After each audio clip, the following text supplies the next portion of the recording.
श्री गुरुदेव दत्त. श्रीमद भगवद्गीतेवर आपलं प्रवचन सुरू आहे आणि 12वा अध्याय आपला पूर्ण झाला. आज आता 13वा अध्याय आपण सुरू करणार आहोत आणि या अध्यायाचं नाव आहे क्षेत्रज्ञ विभाग योग. क्षेत्रज्ञ विभाग योग असं या अध्यायाचं नाव आहे. आणि यात प्रकृती, पुरुष आणि चितिशक्ती, चैतन्य शक्ती याचं वर्णन केलेलं आहे. आणि यालाच खरं ज्ञान योग असं म्हणतात. खरं ज्ञान काय आहे हे या म्हणजे सगळं ज्ञान आहे, पण अगदी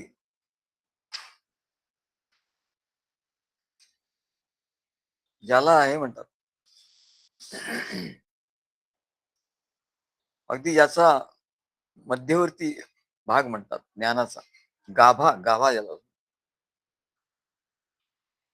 क्रक्स ज्याला इंग्लिशमध्ये लोक म्हणतात crux of the matter. Now this is a crux of the matter. तसं म्हणले हा क्षेत्रज्ञ योग, क्षेत्रज्ञ विभाग विभाग म्हणजे डिपार्टमेंटच करून टाकले. क्षेत्र आणि क्षेत्र त्याचे विभाग केले दोन आणि मग योग, त्याचा योग. प्रकृती पुरुष हे दोन विभाग, प्रकृती पुरुष आणि चितिशक्ती असे तीन विभाग आणि मग योग. श्री भगवान वाच. भगवान सांगतात, इदम शरीरम कौंतेय क्षेत्रमित्यभिधीयते एतद्यो वेत्ति तं प्राहुः क्षेत्रज्ञ इति तद्विदः. इदम शरीरम कौंतेय क्षेत्रमित्यभिधीयते एतद्यो वेत्ति तं प्राहुः क्षेत्रज्ञ इति तद्विदः. तेव्हा भगवान म्हणतात अर्जुनाला, हे अर्जुना, क्षेत्र, इदम शरीरम, हे जे शरीर आहे म्हणाले अर्जुना, हेच एक क्षेत्र आहे. म्हणजे हे क्षेत्र या नावाने ओळखलं जातं. ज्ञानाच्या भाषेत याला क्षेत्र असं म्हणतात. इदम शरीरम कौंतेय क्षेत्रमित्यभिधीयते एतद् यो वेत्ति तं प्राहु. एतद याला, यो म्हणजे जो, वेत्ती म्हणजे जाणतो, एतद् यो वेत्ति तं प्राहु क्षेत्रज्ञ इति तद्विदः. त्याला क्षेत्रज्ञ असं विदा असं म्हणतात. या क्षेत्राला जो जाणतो त्याला क्षेत्रज्ञ म्हणतात आणि क्षेत्रज्ञ ज्याला जाणतो त्याला क्षेत्र असं म्हणतात. असं या दोन नावानी जे ज्ञानी लोक आहेत आणि ज्यांनी या दोघांचं तत्व जाणलेलं आहे, तत्वतः ज्याला जाणलेलं आहे, जसं आहे तत्वतः म्हणजे जसं आहे तसं नाही, थोडस जाणलंय सगळं जाणलं नाही असं वगैरे, तत्वतः ज्याला जाणलेलं आहे असे जाणणारे जे ज्ञानी लोक आहेत ते याला क्षेत्र आणि क्षेत्रज्ञ असं नावाने ओळखतात. तेव्हा भगवान सांगतात या मनुष्य देहाला क्षेत्र असं म्हणतात आणि या देहरूपी क्षेत्रात राहणाऱ्या आत्म्याला क्षेत्रज्ञ असं. हा जो इदम शरीरम, हा जो देह आहे त्याला क्षेत्र असं म्हणतात. आणि क्षेत्र म्हणजे जमीन किंवा क्षेत्र म्हणजे शेतीची शेत जमीन जी असते त्याला क्षेत्र असं म्हणतात. किंवा तीर्थक्षेत्राला क्षेत्र असं म्हणतात, तीर्थक्षेत्र. तसं या देहाला क्षेत्र असं म्हणतात आणि यात राहणाऱ्या आत्म्याला क्षेत्रज्ञ असं म्हणतात. नुसता राहतो असं नाही, क्षेत्रज्ञ, ज्ञ म्हणजे जो जाणतो, या क्षेत्रात राहतोही आणि जाणतोही. आपण ज्या मोहल्ल्यात राहतो, ज्या गल्लीत राहतो त्याच्याबद्दल आपल्याला पूर्ण माहिती असते, त्याच्या आजूबाजूच्या परिसराची माहिती असते, आपण जाणतो. तेव्हा त्या आत्म्याला क्षेत्रज्ञ असं म्हणतात. इथे देह आणि आत्मा हे अगदी परस्पर विरोधी आहे. खरं पाहिलं तर हे दोन वस्तू आहे ना, हे एकदम विरोधी आहे. काय जसं पती पत्नीचं एकदम विरोधी स्वभाव कधी कधी असतो, पण त्यांचं खूप पटतं. आणि कधी कधी दोघांचे स्वभाव सारखे असतात पण अजिबात पटत नाही. इथे म्हणले असंच आहे. इथे देह आणि आत्मा हे अगदी परस्पर भिन्न आहे म्हणले. कुठले एक सुद्धा त्याचं लक्षण एकमेकाला लागू होत नाही. एकसारखं एकही नाही म्हणजे दोन्ही विरुद्ध आहे. देह हा वेगळा, आत्मा वेगळा. म्हणून विभाग योग सांगितला, विभाग करून टाकला. व्यतिरेक केला, व्यतिरेक ज्ञान आहे. व्यतिरेकाने म्हणजे विभाग करून सांगितलं ते ज्ञान, त्याला व्यतिरेक ज्ञान असं. अनालिसिस, व्यतिरेक म्हणजे अनालिसिस आणि अन्वय म्हणजे synthesis. Synthesis, analysis and synthesis. तेव्हा आता अनालिसिस इथे भगवान सांगतात, ज्ञान देण्याच्या दोन पद्धती, सद्गुरू दोन तऱ्हेने ज्ञान देतात. आधी व्यतिरेकाने देतात, वेगळं वेगळं करून सांगतात. मी अन मम जीव भावा गुरुराया वेग वेगळा करीतो. आम्ही काव्य केलं होतं, आम्ही भरपूर काव्य केले सद्गुरूंच्या ह्याच्यात. सद्गुरूंचं ज्ञान बांधून ठेवण्यासाठी आम्ही अनेक काव्य. विपरीत मम धरी तू हरी, हे आर्यवृत्त आहे, फार सुंदर वृत्त. विपरीत मम धरी तू हरी विपरीत भावना धरितो. विपरीत मम धरी तू हरी विपरीत भावना धरितो. मी अन मम जीव भावा गुरुराया वेग वेगळा करीतो. मी अन मम जीव भावा गुरुराया वेग वेगळा करीतो. आणि त्या महाराजांना एवढं आवडलं. वा वा. सद्गुरू काय करतात? व्यतिरेक करतात. अतिरेक नाही करत. काही काही भक्ताला वाटतं हे अतिरेक करतायत, पण आम्ही अतिरेक नाही, व्यतिरेक करतो. म्हणजे दोन गोष्टी वेगळ्या दाखवतो. बघ, हा तू माझा भक्त म्हणून तू असा पाहिजे, आणि हा हा जो तू आहे ना, तो माझा भक्त नाही असं. हा तुझ्या ठिकाणी हा हे आहे ना, हा भाव, मग तू माझा भक्त नाही. पण हा भाव आहे ना, या भावाने तू माझा भक्त आहेस, या भावाने तू माझा भक्त नाही आहेस, असं ते सांगतात. आणि मग ते तुझ्यात काय विपरीत आहे ते धरतात. हल्ली आम्ही धरत नाही विपरीत. विपरीत मम धरी तू हरी. हे हरी म्हणजे हरण करणारा, आणि हरी म्हणजे परमात्मा.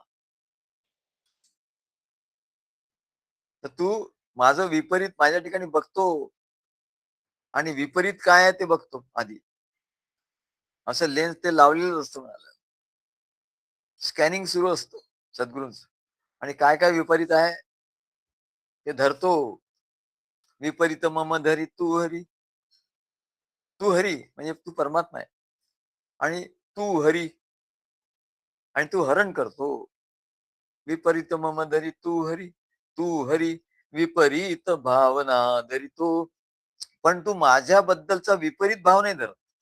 भक्तांना असं वाटतं, आपल्याला असं म्हटलं, आपल्यामध्ये असं आहे, तो निराश होत नाही. तो म्हणतो, माझ्यातला विपरीत भाव तू धर. सद्गुरू म्हणतात, तुझ्यातला विपरीत भाव फक्त धरतो, मी तुला धरून ठेवलेलाच आहे, तू काही सुटणार नाही म्हणत. पण ज्याला जो धरून राहत नाही सद्गुरूंचे चरण, तो मात्र सुटतो. विपरीत मम धरी तू तू हरी आहेस, आणि तू ते हरण करतो विपरीत भाव. तू हरी आणि काय करतो, विपरीत भावना धरितो. तू धरून ठेवत नाही. आज तो विपरीत भाव धरला, आणि तो तू काढून टाकतो. आणि मग माझ्याबद्दलचा विपरीत भाव तू धरत नाही, असं आम्ही सद्गुरूंनी सांगितलं. विपरीत भावना धरितो. मी अन मम जीव भावा गुरुराया वेग वेगळा करीतो. मी वेगळा आणि माझा जीवभाव वेगळा व्यक्त करतो. जीवभाव म्हणजे अज्ञान. म्हणजे माझं अज्ञान तू वेगळं करतो, आणि मला भक्त म्हणून तू मला वेगळं करतो, आणि माझ्या ठिकाणचं अज्ञान ते वेगळं करतो. मी अन मम जीव भावा गुरुराया वेग वेगळा करीतो. आम्ही असं म्हटलं तर महाराज काय म्हणतात, मग असं लिहि म्हणलं त्याच्या पुढे, मी अन मम निज स्वरूपा गुरुराया, काय असं त्यांनी लिहिलं, भेट भेटवून देतो. हा, सद्गुरू काय करतात आणि शिष्य आम्ही म्हटलं मी अन मम जीव भावा गुरुराया वेग वेगळा करतो. अनालिसिस करतात हे अनालिसिस व्यतिरेक झाला. काही लोकांना अतिरेक वाटतो म्हणून ते निघून जातात. खरं आम्ही व्यतिरेक करत असतो. मग सद्गुरूंनी आम्हाला काय सांगितलं, मी मी अन मम निज स्वरूपा, मी आणि माझं निज स्वरूप. ते निज हा शब्द आहे आमच्याशी बोलताना, कारण त्यांनी आम्हाला दाखवून दिलं निज स्वरूप म्हणजे काय असतं. मी अन मम निज स्वरूपा गुरुराया भेट भेटवून देतो. मी आणि माझ्या स्वरूपाची भेट भेटवून देतो. याला अन्वय ज्ञान असं म्हणतात. अन्वय भेट भेटवून देतो. सद्गुरू भेट भेटवून देतो. आणि आधी आधी व्यतिरेक भाव, व्यतिरेक ज्ञान म्हणजे वेगवेगळं करतो. अनालिसिस अँड सिंथेसिस असं म्हणतात. तेव्हा इथे सुद्धा विभाग योग विभाग केलाय भगवंतानी अर्जुनाला. हे ज्ञान कठीण असल्यामुळे त्याला समजून सांगण्यासाठी आधी व्यतिरेकाने ज्ञान सांगतात, मग अन्वयाने सांगतात. इथे दोन वेगळं केलं. विभाग योग क्षेत्र क्षेत्रज्ञ विभाग योग असं सांगितलं. इथे देह आणि आत्मा हे अगदी परस्पर भिन्न आहे. कसे भिन्न आहेत? परस्पर विरोधी आहे म्हणाले, पण ते एकत्र राहतात. बघा कसे ते विरोधी आहे. देह हा जड आहे, त्याला काय अक्कल नाही. देह का विचार करू शकत नाही. देह जड आहे आणि आपली बुद्धी विचार करते. परमात्मा विचार करतो, विचार शक्ती आहे, विवेक आहे. देह जड आहे, नाशिवंत आहे, नाश पावणार आहे. देह जड आहे, परमात्मा चैतन्य स्वरूप आहे, विरुद्ध गुण. देह नाशिवंत आहे, परमात्मा अविनाशी आहे, एकदम विरुद्ध. देह कर्म करणार आहे आणि परमात्मा आकर्ता आहे. देह भोगणार आहे, देह दुःख भोगणार आहे, परमात्मा आनंद स्वरूप आहे. एकदम उलट आहे. देह हा सुख दुःख रूपी फळ भोगतो, तर आत्मा हा अभोक्ता आहे. हा चैतन्यमय आहे, अविनाशी आहे, अकर्ता आहे, अभोक्ता आहे. आत्मा नित्य आहे, तर देह अनित्य आहे. आत्मा शुद्ध आहे, तर देह अशुद्ध आहे. आत्मा बोध स्वरूप आहे, म्हणजे ज्ञान स्वरूप आहे, तर देह हा अज्ञान स्वरूप आहे. आत्मा हा नित्य मुक्त आहे. आम्हाला घोरपडे म्हणतात, मला मुक्ती पाहिजे, मुक्ती पाहिजे असते आधी म्हणायचे. बस आपल्याला मुक्ती पाहिजे. अहो म्हणलं तुम्ही मुक्तच आहात. तुम्हाला कोणी सांगितलं मुक्ती पाहिजे कशाला? मुक्तच आहात तुम्ही. तुम्ही आपल्याला समजलात मी बद्ध आहे आणि म्हणून, पण सद्गुरूंनी सांगितलं अरे तू मुक्तच आहे. मुक्ती काय अशी दिली जाते का कोणाला? देण्याची वस्तू आहे का? याची बोलाची भाषा आहे म्हणा. सायुज्य मुक्ती दिली. अरे अशी काय मुक्ती, सायुज्य मुक्ती देता येते का कोणाला? तुला द्यावी लागली म्हणजे हे तुझं हे कमी पण आहे. तुला ज्ञान झालंच नाही. मनुष्य हा नेहमीच मुक्त आहे. कारण आत्मा त्याच्या ठिकाणी आत्मा नेहमीच मुक्त आहे. आत्माला बंधन नाहीच आहे. देहाला बंधन आहे, देहा मुक्त नाही. आत्ममुक्तच आहे, देहाला बंधन आहे, हे विरोधाभास आहे. आणि देह हा आकार आहे, देहाला आकार आहे. विशिष्ट आकारामध्ये तो देह आहे, बांधलेला आहे. पण परमात्मा हा म्हणले अनंत आहे. देह अनित्य आहे, अशुद्ध आहे, अज्ञान स्वरूप आहे. आत्मा नित्य आहे, बद्ध आहे.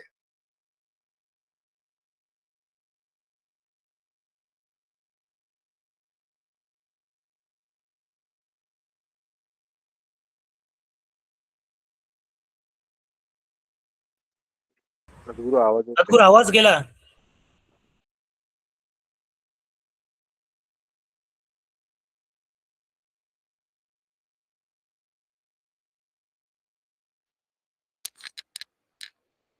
तेव्हा परस्पर विरोधी गुण आत्म्याचं आणि देहाचं परस्पर विरोधी असून ते एकत्र राहतात गुण्या गोविंदाने. केवढं आश्चर्य आहे.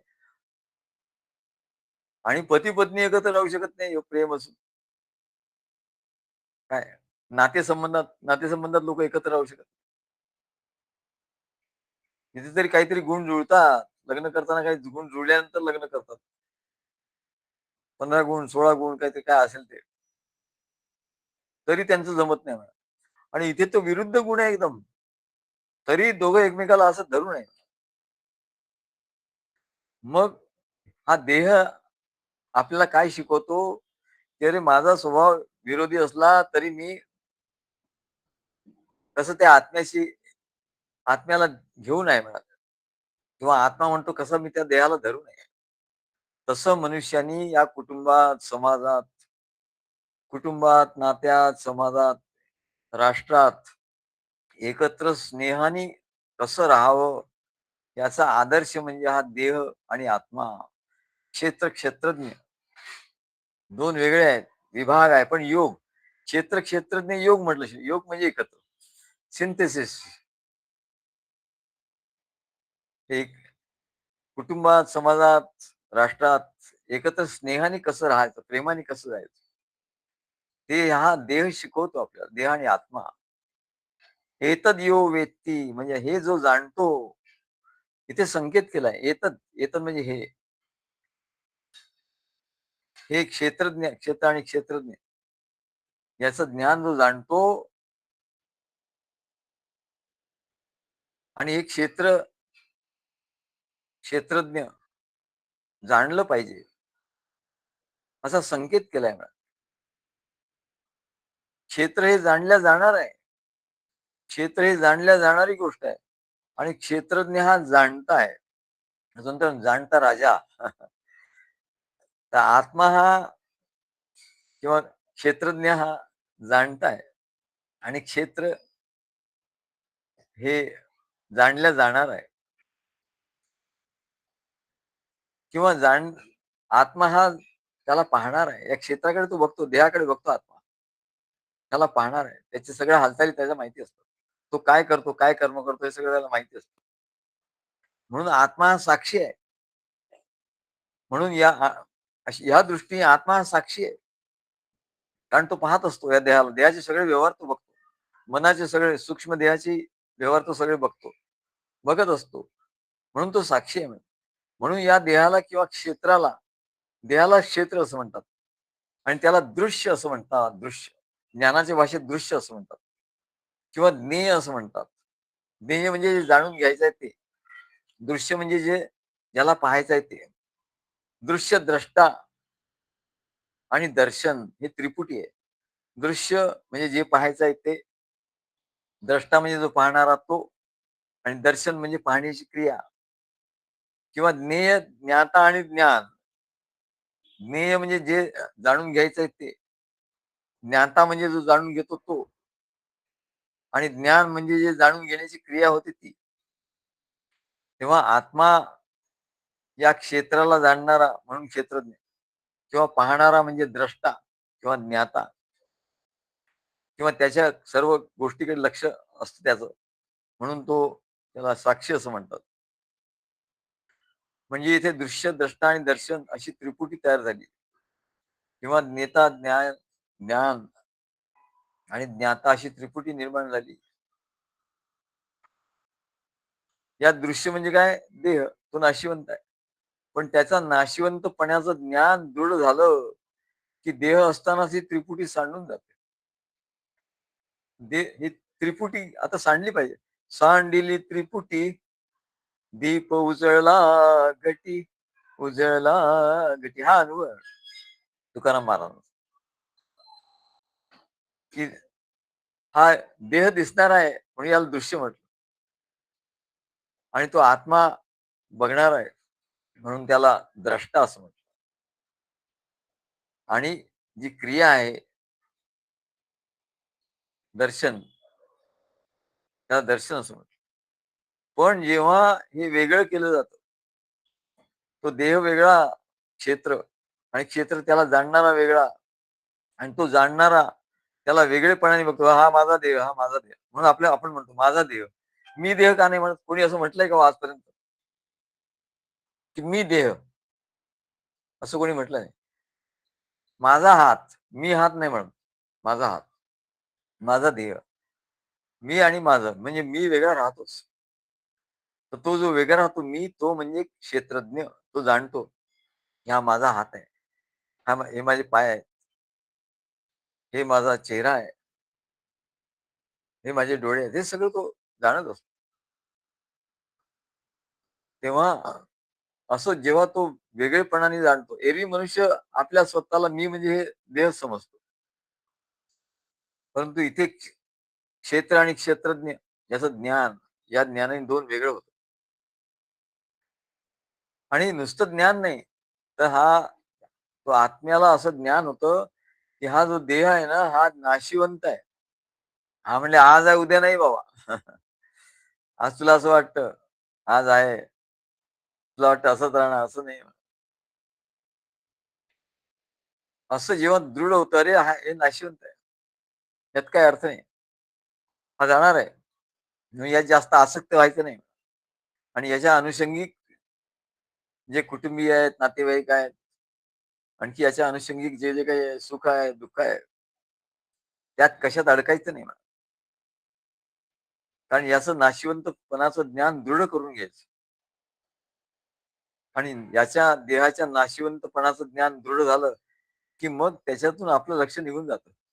आणि ते सद्गुरूंच्याकडे त्यांच्या कार्याकडे जातं.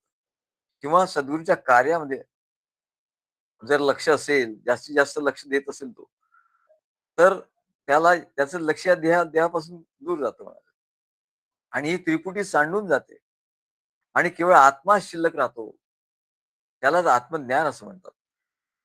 सांडिली त्रिपुटी दीप उजळला घटी म्हणजे तिथे ज्ञान झालं. दीप उजळला घटी म्हणजे काय? ज्ञान झालं.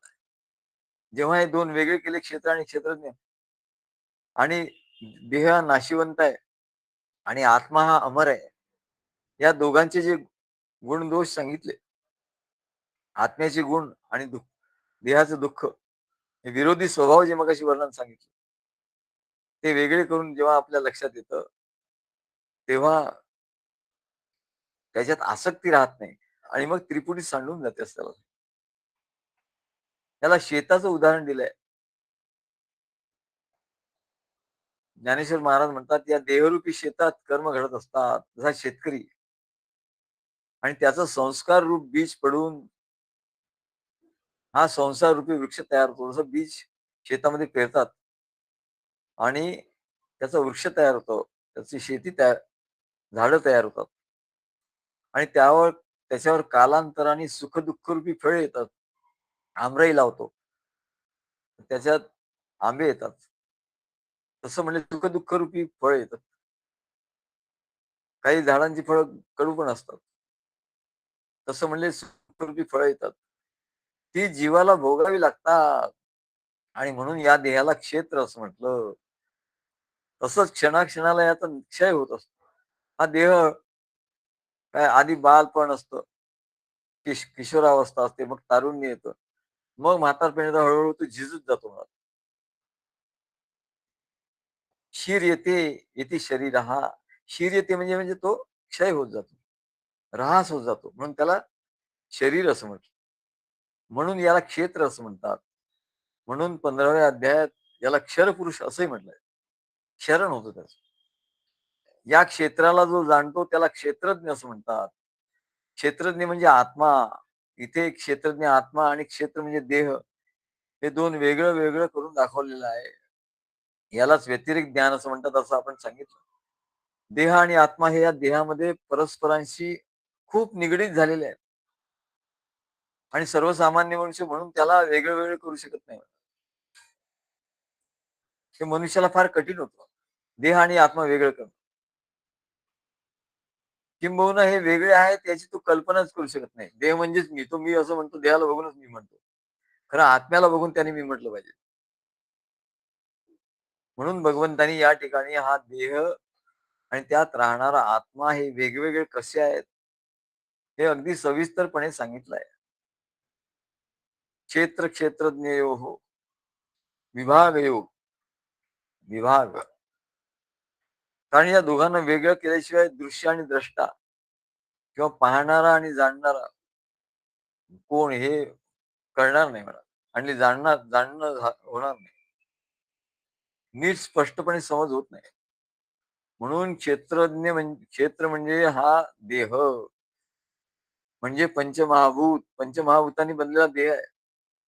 आणि आत्मा त्याचा पंचमहाभूताशी काही संबंध नाही म्हणाले. तो चैतन्यमय आहे. पंचमहाभूतांनी बनलेला हा देह, त्याचा शब्द, स्पर्श, रूप, रस, गंध हे पंचमहाभूत आणि हे 5 गुण, पंच ज्ञानेंद्रिय, पंच कर्मेंद्रिय यांचा समूह म्हणजे हा बाह्य जड देह आहे. अशा त्याच्यानंतर मन आणि बुद्धी आणि सत्व, रज, तम 3 गुण असं मिळून हे 25 तत्वाचा हा देह आहे. आणि आत्मा याच्यापेक्षा वेगळाच आहे. याला प्रकृती असं म्हणतात. या 25 तत्वाच्या समूहाला क्षेत्र असं म्हणतात. हे सर्व दिसतात आणि जाणले जातात ही 25 तत्व. आणि म्हणून याला ज्ञेय असं म्हणतात. जे जाणलं जातं, जे दिसतं त्याला ज्ञेय असं म्हणतात. त्याला प्रकृती असंही म्हणतात. हे सर्व जड आणि विनाशी आहे. प्रकृती ही किंवा हा देह आहे. हा जड आणि विनाशी आहे. विनाश पावणार आहे. नित्य बदलणार आहे. पण याच्या उलट त्याच्यात राहणारा हा जो आत्मा आहे, तो चैतन्य स्वरूप आहे. तो या जड देहापासून अति विलक्षण वेगळा आहे. पण तो आपल्याला असं वाटतं की आत्मा म्हणजे देह देह म्हणजेच आत्मा. परंतु तो वेगळा असूनही त्याचा जड देहाशी संबंध मात्र नाही. तो आपल्या देहात तर राहतो, पण देहाशी काही संबंध त्याचा नाही. तो संबंध कसा आहे? नाही म्हटलं तरी थोडा संबंध आहे. काय? तो या देहाचा ज्ञाता आहे, जाणणार आहे. देह मात्र त्याला जाणत नाही. हाताला विचारलं आत्मा कुठे आहे? सांगेल का? नाही. कारण जाणणे म्हणजे चैतन्य. देह जड आहे, तो जाणू शकत नाही. दुसरा आत्मा हा देहात राहतो, हा त्याचा आणि देहाचा संबंध आहे. देहाचा दुसरा संबंध काय? देह आणि आत्म्याचा, तो देहात राहतो म्हणून. तिसरं तो या देहाचा अधिपती आहे, म्हणजे मालक आहे. आत्मा या देहाचा मालक आहे. कारण काय देहाला चालवतो कोण? शेवटी आत्माच चालवतो. म्हणून देहाचा मालक आहे. त्या देहाला चालविणारा तोच आहे. म्हणूनच याला क्षेत्रज्ञ असं म्हणतात. या आत्म्याची वेगवेगळी नाव आहेत. क्षेत्रज्ञ, पराप्रकृती, अध्यात्म, अक्षर, पुरुष इत्यादी. आता क्षेत्रज्ञ सुद्धा 2 आहेत. 2 मालक आहेत. एक जीव आहे आणि दुसरा ईश्वर आहे. खरं जीव आणि ईश्वरात काही फरक नाही. तो जीव ईश्वराचा अंशच आहे. पण इथे 2 मालक दिसतात. जीवाच्या ठिकाणी अज्ञान आहे किंवा भ्रांती आहे. त्याच्यामुळे तो या क्षेत्राला, देहालाच मी असं म्हणतो. जो जीव आहे ना, जीव जीव कुठे राहतो? जीव म्हणजे या संपूर्ण देहाचा जो आकार आहे ना, त्या संपूर्ण आकाराला व्यापून राहतो त्याला जीव असं म्हणतो. आणि ईश्वर पण आहे इथे. इथे जीव पण आहे, ईश्वर पण आहे. मन, बुद्धी, चित्त पण आहे. जीव पण आहे. तर जीव आणि ईश्वरामध्ये फरक काय आहे? तेव्हा सांगतात, अरे जीव म्हणजे या देहाला पूर्ण अंगठ्याला जरी शेवटच्या टोकाला देहाच्या किंवा शेंडीला जर कुठे काही दुखलं, काही झालं, ओढलं गेलं तर त्याला दुःख होतं. त्याला कळतं, जाणीव होते, जाणतो तो. त्याला जीव असं म्हणतात. कारण काय? तो या संपूर्ण देहामध्ये व्याप्त आहे. देहामध्ये व्याप्त आहे. जो या देहामध्ये व्याप्त आहे आणि देहा एवढाच समजतो स्वतःला, त्याला जीव असं म्हणतात. आणि ईश्वर, खरा जीव हा व्यापक आहे, पण तो त्याला भ्रांती पडली आणि म्हणून तो स्वतःला देहापुरता म्हणतो. म्हणून या देहात असून तो जीव आहे. आणि ईश्वर पण या देहात राहतो. मग तू कुठे राहतो? त्याच्यात काय फरक आहे? तो म्हणले जीवासारखाच या देहाला पूर्ण व्यापून आहे. पण नुसत्या देहाला व्यापून नाही म्हणले. तो संपूर्ण ब्रह्मांडाला व्यापून आहे. नव्हे, सर्व ब्रह्मांड, अनंत कोटी ब्रह्मांडाला व्यापून आहे. नव्हे, अनंत कोटी ब्रह्मांड त्याच्या ठिकाणी आहेत. त्याला ईश्वर असं म्हणतात. तेव्हा जीव आणि ईश्वर म्हणजे काय याचं गणित बरोबर आपण समजून घेतलं पाहिजे. जीवाच्या ठिकाणी अज्ञान आणि भ्रांती असल्यामुळे तो क्षेत्राला म्हणजे या देहालाच मी म्हणतो. देह म्हणजे मी हा असं म्हणतो किंवा हा देह हाच मी असं जाणतो. क्षेत्रापुरतं मर्यादित समजतो. उलट ईश्वर काय करतो सर्व ठिकाणी पूर्ण ज्ञान असल्यामुळे तो स्वतःला क्षेत्रापुरतं मर्यादित समजत नाही. तो म्हणतो मी सर्व ठिकाणी आहे. स्थिरचर व्यापुनी जो हरी दशांगुळे उरला आणि स्वतःला देहात राहून सुद्धा स्वतःला देहापासून वेगळा समजतो. अशा रीतीने क्षेत्र आणि क्षेत्रज्ञ या दोघांना वेगवेगळं करून समजून घेणं म्हणजेच व्यतिरेक ज्ञान होय. याला व्यतिरेक ज्ञान असं. हे ज्ञान जाणल्याने काय होतं? हे ज्ञान जाणल्याने अज्ञान भ्रांती आणि सुखदुःखाची पूर्ण निवृत्ती होते. दुःखाची आत्यंतिक निवृत्ती असे दुसऱ्या कुठल्याही ज्ञानाने होत नाही. आणि म्हणून क्षेत्रज्ञ या ज्ञानाने क्षेत्र आणि क्षेत्रज्ञाच्या ज्ञान जे आहे, हेच खरं ज्ञान आहे म्हणा. क्षेत्र आणि क्षेत्रज्ञ हे कळणं हेच खरं ज्ञान आहे. म्हणूनच या व्यतिरेक ज्ञानाला ब्रह्मज्ञान असे म्हणतात. ब्रह्मज्ञान म्हणजे काय हो? क्षेत्र आणि क्षेत्रज्ञ वेगळा, तो मी नव्हेच, तो मी नाही असं आत्मा म्हणतो. जीव या देहाला व्यापून आहे आणि त्याला या देहाचं सुख-दुःख होतं. पण ईश्वर या देहात तर आहे, परंतु तो व्यापक आहे, देहापुरता नाही. म्हणून त्याला या देहाचं सुख-दुःख नाही. असं या व्यतिरेक ज्ञान त्याला म्हणतात. आणि यांनी दुःखाची आत्यंतिक निवृत्ती हे ज्ञान जाणल्यानंतर काय होतं? दुःखाची आत्यंतिक निवृत्ती, दुःखाची आत्यंतिक निवृत्ती होते आणि नुसते जाणल्याने नाही, नुसते जाणलं तर दुःखाची आत्यंतिक निवृत्ती होते आणि मोक्ष मिळतो. त्यालाच मोक्ष असं म्हणतात. क्षेत्र वेगळं आणि क्षेत्रज्ञ वेगळा, शरीर वेगळं आणि आत्मा वेगळा. हे जाणलं ही नेहमी जाणतात मनुष्य. परंतु त्याला भ्रांती पडते वारंवार.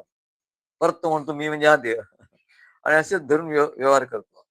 आणि म्हणून सारखं त्याचं घोकंपट्टी पाहिजे. हा देह म्हणजे मी नाही, देह म्हणजे मी नाही. पण त्याच्यापेक्षा सुद्धा म्हणले सोपं सांगतो. सोयीरा म्हणे श्री सद्गुरु राया हृदय राहिला घुसून. त्याच्यापेक्षा सोपं म्हणजे देह मी नाही हे कळत नाही. हे सद्गुरूंच्या मालकीचं आहे. जसा ईश्वराच्या मालकीचा आहे. पण तो जीव म्हणतो माझ्याच मालकीचा मीच आहे. तसं सद्गुरूंच्या मालकीचा त्याचा मालकी अधिकार सद्गुरूंना देऊन टाकला, की आपण सुटलो, आपण मुक्त. ही मुक्ती सहज मुक्ती आहे म्हणा. आणि नुसती मुक्ती नाही आहे तर या भक्तीमुळे निरतिशय आनंद प्राप्ती होते. दुःखाची आत्यंतिक निवृत्ती ही ज्ञानामुळे होते. आणि निरतिशय आनंद प्राप्ती ही सद्गुरूंचा मी आहे, सद्गुरूंचं हे देह आहे. आणि सद्गुरू या देहात आहे असं म्हटल्यानंतर एकदम आनंद होतो. बादल बरस रहे. शाही है अशी मस्ती. त्याला निरतिशय आनंद प्राप्ती असं म्हणतात. त्याला मोक्ष असं म्हणतात. तेव्हा योगी लोकांना या क्षेत्राची म्हणजे देहाची आसक्ती असते. योगी लोक असतात ना, त्यांना या देहाची आसक्ती असते बरं. ते म्हणतात मोठे योगी आहेत आणि काय क्रियायोग करतात आणि समाधी लावून बसतात आणि ध्यान करतात. पण बेट्यांना या देहाची आसक्ती असते. या क्षेत्राची म्हणजे देहाची आसक्ती असते. कशावरून? तर ते मृत्यूला घाबरतात. मृत्यूला कशावरून घाबरतात? तर म्हणजे त्यांना असं वाटतं, की हा देह दीर्घकाळ राहावा म्हणून. लवकर मृत्यू येऊ नये. ज्ञानेश्वर महाराजांना काय असं वाटलं नाही. काय? किती लहान वयात शंकराचार्यांना असं वाटलं नाही. किती लहान वयात ती. पण योग्यांना असं वाटतं, की आपल्या देहाला धरून असतं. आसक्ती असते त्यांना. मृत्यू नको, मृत्यू नको. मग सांगतात, एवढे 150 वर्ष, 200 वर्ष, 1000 वर्ष, 2000 वर्ष मुलं म्हणतो. बापरे! एवढं काय? म्हणजे केवढे ग्रेट असतील ते? अरे काही ग्रेट नसतं. तुला अंदर की बात सांगतो. त्यांना वाटतं की मला लवकर मृत्यू येऊ नये, दीर्घकाळ राहावा. तो तो चांगदेव तर म्हणले 1400 वर्ष. 1400 वर्ष म्हणाले चांगदेव होता. आणि ज्ञानेश्वर महाराजांच्या समोर आला, तो उघडा पडला म्हणतात. त्याला काही लिहिताच येईना, काही ज्ञान काही नव्हतं, झिरो. तो हिरो बनला होता, पण त्याला झिरो ज्ञान काही नव्हतं. मग पत्र लिहायला लागला, पण त्याला काय लिहू हे कळलंच नाही. मायनस पण लिहिता येत नाही. म्हणून त्यांनी तो कोराच कागद त्यांच्याकडे पाठवून दिला. आणि ज्ञानेश्वर महाराजांनी त्याच्यावर, त्यांचं वय किती, त्यांचं आयुष्य किती, याची 1400 वर्ष त्यांनी त्याच्यावर सर्व लिहून दिलं त्यांना. त्याला शिकवलं. तेव्हा म्हणले, तुला असं वाटतं ना, अरे हे सगळं हे काही खरं नाही म्हणा. योगी लोकांना मृत्यूची भीती वाटते आणि म्हणून ते गुहेत जाऊन राहतात आणि तिथे प्राणायाम हे करून मरण कसं टळेल आणि दीर्घकाळ आपल्याला कसं राहता येईल, लवकर मृत्यू होऊ नये, म्हणून ते हिमालय पर्वताच्या गुहेत जाऊन राहतात. हे आम्ही नाही म्हणत, हे ज्ञानेश्वर महाराजांनी म्हणून ठेवलेलं आहे. ज्ञानेश्वर महाराजांनी सांगितलंय, आम्ही नाही म्हणत. नाही हो, तुम्ही काहीतरी सांगता. अरे काहीतरी नाही. मग ते ज्ञानेश्वर महाराजांनी सांगितलं, मग त्याला खोटं समजतो. त्यांनी योग्यांचं वर्णन असं केलंय. एवढा काळ राहण्याची गरज काय त्यांना? ते घाबरतात, मृत्यूला घाबरतात आणि हा देह दीर्घकाळ राहावा, लवकर मृत्यू येऊ नये, म्हणून ते हिमालयाच्या पर्वताच्या गुहेत जाऊन राहतात आणि नाना प्रकारचे यम, नियम, आसन, प्राणायाम, क्रियायोग, कुंडलिनी, शक्तिपात हे साधनं करत राहतात.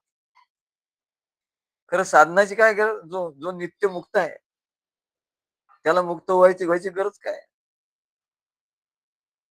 या देहाला सत्य समजतात म्हणून मला मुक्त व्हायचं म्हणतात. या देहाला सत्य समजतात.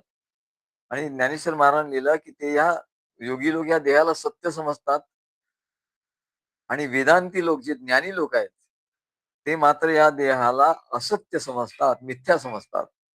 हाच फरक आहे म्हणले योगी आणि ज्ञानी यांच्यामध्ये. तेव्हा क्षेत्र किंवा देह सत्य वाटतो म्हणून त्याची आसक्ती वाढते. योगी लोकांना हा देह सत्य वाटतो म्हणून त्यांना सुद्धा देहाची आसक्ती असते, मृत्यू येऊ नये असं वाटतं. आणि कामक्रोधादी विकार निर्माण होतात. देह सत्य वाटला की कामक्रोधादी निर्माण झाले. मग कामक्रोधादी विकार नष्ट झाले पाहिजेत म्हणून मुद्दाम अनेक प्रयत्न करावे लागतात. योगी लोक अनेक प्रयत्न करतात आणि कामक्रोध आपल्याकडे, म्हणून ते गुहेत जाऊन लपतात. नाहीतर ते इथे राहिले असते ना. पण जेव्हा सद्गुरू गृहस्थाश्रमी भक्तांना आपल्या सांगतात, अरे हा देह मिथ्या आहे म्हणाले, हा देह मिथ्या आहे, आज आहे उद्या नाही. असं देह मिथ्या आहे, ब्रह्म सत्यम जगन मिथ्या, हे ज्ञान त्याला दिल्यावर त्याचं मनन चिंतन करतो तो शिष्य. आणि त्या मनन चिंतन निध्यासनाने आपल्या ठिकाणी ते ज्ञान दृढ करतो. आणि असं ज्ञान त्याच्या ठिकाणी जेव्हा दृढ होतं, तेव्हा त्याच्या ठिकाणी कामक्रोधादी विकार उठतच नाही. देहच नाही तर कामक्रोधादी विकार उठणार कुठून? आणि मग त्यांचा नाश करण्याची खटपट कशाला करायची? भक्ती मार्गात असं आहे, म्हणजे ज्ञानाने असं आहे की तो मिथ्याच आहे. जे मिथ्या आहे, आपल्या सावलीला कोणी मारून काय करणार? ते मेलेलीच आहे सावली. तसं ज्ञान झालं की हा देह मिथ्या आहे, मग त्याच्या ठिकाणी कामक्रोधादी विकार कसं उठणार आहे? मग त्याचा नाश करण्यासाठी खटपट कशाला करायची? प्राणायाम, योग, धारणा, ध्यान, समाधी, यम, नियम हे सगळं कशाला करायचं?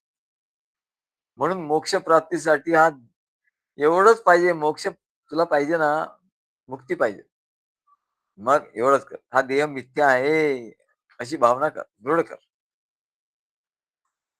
देह मिथ्या आहे अशी दृढ भावना कर, म्हणजे कामक्रोधातील विकार पळून जातील. आणि भक्ती तर म्हणले याच्या पलीकडे म्हणले, हे ज्ञान झालं. ज्ञानाने मोक्ष पटकन आहे. नाही ज्ञान हे ज्ञानाशिवाय मुक्ती नाही म्हणा. या ज्ञानाने मुक्ती होते, कारण शरीर मिथ्या अशी भावना झाल्यावर विकार निघून जातात. तेव्हा ज्ञानेश्वर महाराज सांगतात, ब्रह्मदेवासारखं बुद्धिबळ प्राप्त झालं. काय सांगतात? ब्रह्मदेवासारखं जरी तुला बुद्धिबळ प्राप्त झालं, अनेक ग्रंथ वाचले, ज्ञानेश्वर महाराज सांगतात बरं, तरी अशा बुद्धिबळानेही मनुष्याला अनुभवी सद्गुरूंच्या सहाय्या वाचून अनुभवी सद्गुरूंच्या सहाय्या वाचून या क्षेत्रज्ञाचं ज्ञान होऊ शकत नाही. हे ब्रह्मज्ञान त्याला सद्गुरूच्या सहाय्याशिवाय होऊ शकत नाही, यथार्थ स्वरूपात होऊ शकत नाही. याचं उदाहरण काय आहे म्हणाले? याचं उदाहरण काय? जैमिनी हे व्यासांचे शिष्य होते आणि त्यांनी पूर्वमीमांसा शास्त्र, फार बुद्धिमान होते आणि त्यांनी पूर्वमीमांसा शास्त्र लिहिलं. पण एवढे बुद्धिमान असून, एवढे संस्कृत आणि एवढं ग्रंथ वाचून, एवढं ज्ञान प्राप्त करून घेऊनही त्यांनाही क्षेत्रज्ञानचं योग्य असं स्पष्टीकरण करता आलं नाही. त्यांनी स्पष्टीकरण करण्याचा प्रयत्न केला क्षेत्रज्ञाचा, या ज्ञानाचा, परंतु त्यांना ते स्पष्टीकरण करता आलं नाही. आता आम्ही आमच्या ठिकाणी महाराजांना प्रश्न विचारला, महाराज का बरं त्यांना क्षेत्रज्ञाचं ज्ञान झालं नाही? आमच्या आतून महाराजांनी आम्हाला सांगितलं, ते आम्ही तुम्हाला सांगतो. महाराज काय झालं? जैमिनी व्यासाचे एवढे मोठे शिष्य, एवढं संस्कृतचं ज्ञान त्यांना होतं, एवढे ग्रंथ लिहिले, पूर्वमीमांसा शास्त्र लिहिलं, मग त्यांना क्षेत्राचं ज्ञान का झालं नाही? आमच्या ठिकाणी आमच्या हृदयातून महाराजांनी सांगितलं, सद्गुरूंनी. म्हणून आम्ही म्हणतो, आमच्या मते याचं कारण असं, की जैमिनी अत्यंत बुद्धिमान शिष्य होते, पण काय ते नेहमी व्यासांशी वाद घालायचे आणि सांगायचे माझंच बरोबर. व्यासाने काय सांगितलं म्हणजे नाही, असं नाही, ते असं आहे. व्यास काही म्हणाले, नाही नाही नाही, तसं नाही, ते असं आहे. हा असा त्यांचा स्वभाव होता. त्यांना आपलं ज्ञानावर जास्त भरोसा. अरे आपले सद्गुरू काय सांगतायत? नाही नाही नाही नाही काय. तेव्हा तो बुद्धिमान होता, पण त्याला ज्ञान झालं नाही, कारण श्रद्धा नाही. सद्गुरू श्रद्धा, प्रेम नाही, आणि त्यांच्याशी हुज्जत घातली नाही. आम्हाला महाराजांनी आतून सांगितलं, की अरे त्यांनी का हुज्जत घातली? तर त्यांनी व्यासाचं जे वचन आहे ते चुकीचं ठरवलं. व्यासांनी एकदा असं लिहिलं आणि त्याला दाखवलं, हे बघ, बलवान इंद्रिय ग्रामे विद्वांसमपि कर्षती, असं ते वचन होतं, की हे इंद्रियाचा हा देह, हे क्षेत्र, हा देह असा आहे, याला ग्राम असं म्हणजे गाव. त्यांनी क्षेत्र म्हटलं, क्षेत्रामध्येच गाव असतं. तेव्हा बलवान इंद्रिय ग्रामे, हे इंद्रियांचं गाव, इंद्रियांचं राहण्याचं ठिकाण म्हणजे हा देह म्हणजे क्षेत्र. बलवान, इतके बलवान आहे म्हणलं. विद्वांसम अपि कर्षती, इथे किती विद्वान माणूस असला तरी म्हणले तो आकर्षित होतो, असं त्यांनी सांगितलं. तर त्याला लगेच राग आला. तो म्हणला, नाही नाही नाही, असं नाही, असं नाही, नाही पण असं नाहीये. मग काय म्हणाले? मग व्यास म्हणाले, मग काय तू सांग? तो म्हणलं, असं नका लिहू, मी थोडी दुरुस्ती करतो. म्हणले, सद्गुरूंनी वाक्य लिहिते तू दुरुस्ती करतो, एवढा शहाणा झाला.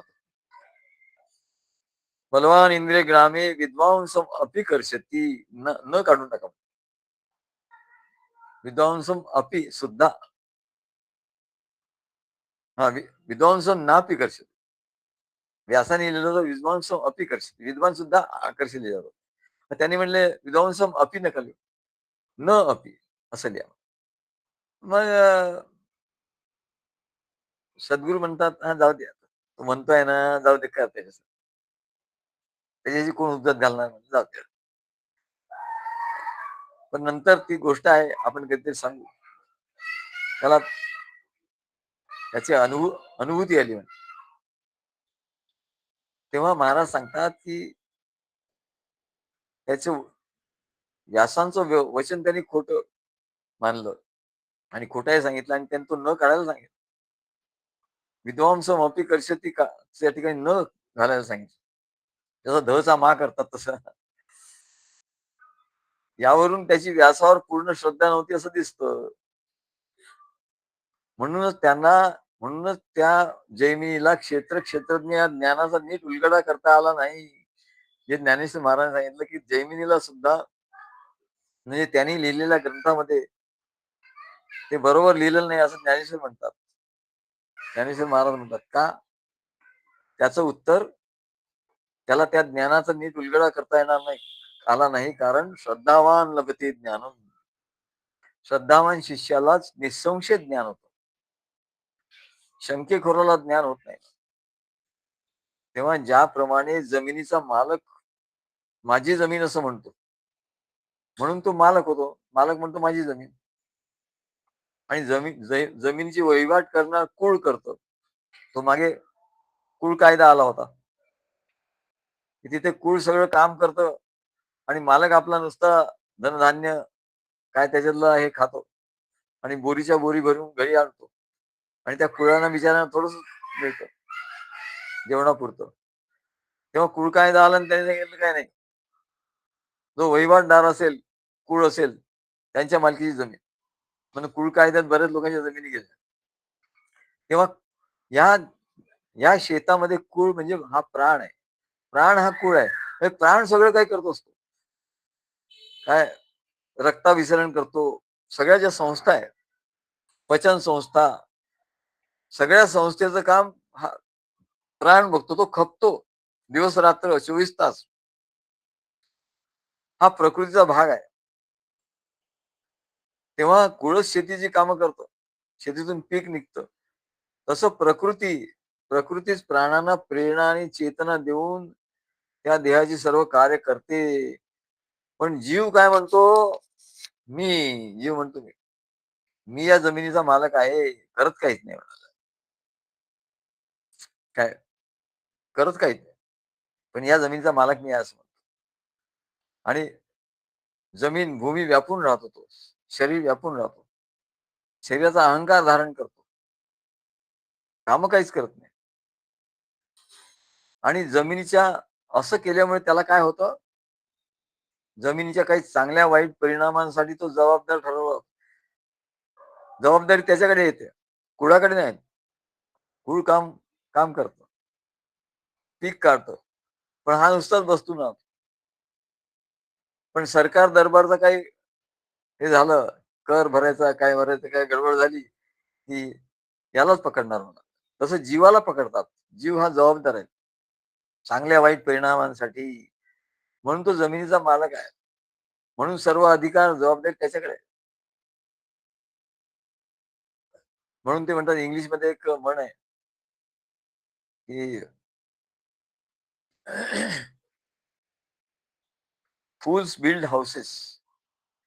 जे मूर्ख लोक असतात ना, ते घर बांधतात. फूल्स बिल्ड हाऊसेस. त्यांची हौस असते खूप, स्वतःचं घर पाहिजे. And wise people live in it. Wise people live in them. Fools build house.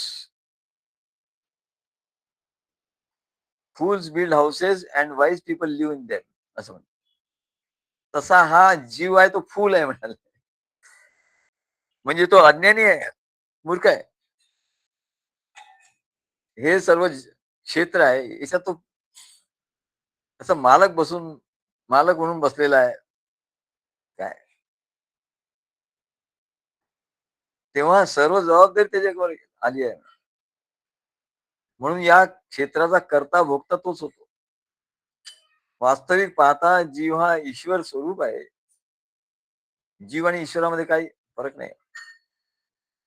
ईश्वर आहे, निसंग आहे, पण हा जीव देहाचा संग केलेला देहाने. इथे सगळी गडबड झाली. आणि ईश्वर सुद्धा तिथेच आहे हृदयात, पण तो संग करत नाही म्हणा. आणि म्हणून तो निस्संग आहे. पण आपल्याला जो देहापुरताच मानतो, त्याला जीव ही उपाधी जडली आणि त्याच्यामुळे सद्गुरु बोधाने जीव आपलं खरं स्वरूप जेव्हा जाणतो, सद्गुरु त्याला बोध करतात, अरे तू जीव नाही, तू माझा अंश आहेस, तू परमेश्वराचा अंश आहे आणि तू या देहापासून वेगळा आहे. देह वेगळा, तू वेगळा, असं खरं स्वरूप सांगतात. तेव्हा तो स्वतःला व्यापक आहे असं जाणतो आणि ईश्वर देहात असूनही व्यापकपणे सर्व देहात असतो. ईश्वर एकाच देहात, सर्व देहात तोच असतो, पण तो स्वतःला असंग मानतो. जीव मात्र एकाच देहात राहून स्वतःला व्यापून बसतो आणि मर्यादित करून घेतो. तेव्हा असं जो जाणतो, तो त्याला मुक्ती मिळते. काय एतद यो वेत्ती, हे तो जाणतो, तो मुक्त आहे म्हणा, असं भगवान सांगतात. इदम शरीरम कौंतेय क्षेत्रमित्यभिधीयते, एतद्यो वेत्ति तं प्राहु क्षेत्रज्ञ इति तद्विदः. इदं शरीरं कौन्तेय क्षेत्रमित्यभिधीयते, एतद्यो वेत्ति तं प्राहुः क्षेत्रज्ञ इति तद्विदः. श्री गुरुदेव दत्त.